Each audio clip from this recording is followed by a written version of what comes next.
জয় শ্রী রাধে ধর্মীয় সমাচার চ্যানেলে আপনাকে স্বাগতম। তো বন্ধুরা, আজ আমরা জানব শ্রী শ্রী রাধাষ্টমী ব্রত কবে এবং কোন দিনে পালন করতে হবে। তো আমরা আজ এই ভিডিওর মাধ্যমে রাধারানীর বাড়ি দর্শন করব। রাধাষ্টমী কোন সময় পালন করতে হবে সে বিষয়ে জানব। তো আপনারা দর্শন করছেন বৃষভানু রাস নন্দিনী রাধারানীর বাড়ি, যেখানে রাধারানী তার বাল্যলীলা করেছেন। বর্ষনা তথা বৃন্দাবনের রাজনন্দিনী শ্রীমতী রাধারানী এখানেই তার লীলা করেছেন। তিনি বৃন্দাবনের ঈশ্বরী, সমস্ত জগতের জীব ভগবান শ্রীকৃষ্ণের প্রতি বিমোহিত, কিন্তু ভগবান শ্রীকৃষ্ণ শ্রীমতী রাধা ঠাকুরানীর প্রতি বিমোহিত।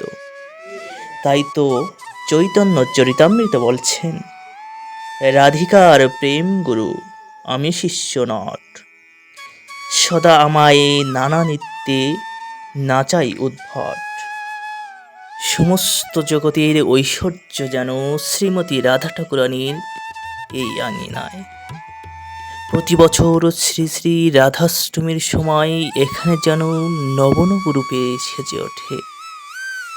অতি পবিত্র এই স্থান, যেখানে প্রতিদিন দর্শনের জন্য হাজারো লাখো মানুষের ভিড় জমে যায়। তো বন্ধুরা, এবার আমরা জানব কবে শ্রীমতী রাধা ঠাকুরানীর জন্মাষ্টমী। পঞ্জিকা মতে বা গৌড়ীয় আচার্যগণ যে নির্ধারণ করে দিয়েছেন সেটি হচ্ছে 25 ভাদ্র তথা 11 সেপ্টেম্বর বুধবার। এই দিন মধ্যাহ্নে রাধা ঠাকুরানীর অভিষেক করা হবে এবং রাধাষ্টমী থাকবে এই রাত 6টা 58 পর্যন্ত, এবং পালন করতে হবে 12 সেপ্টেম্বর বৃহস্পতিবার।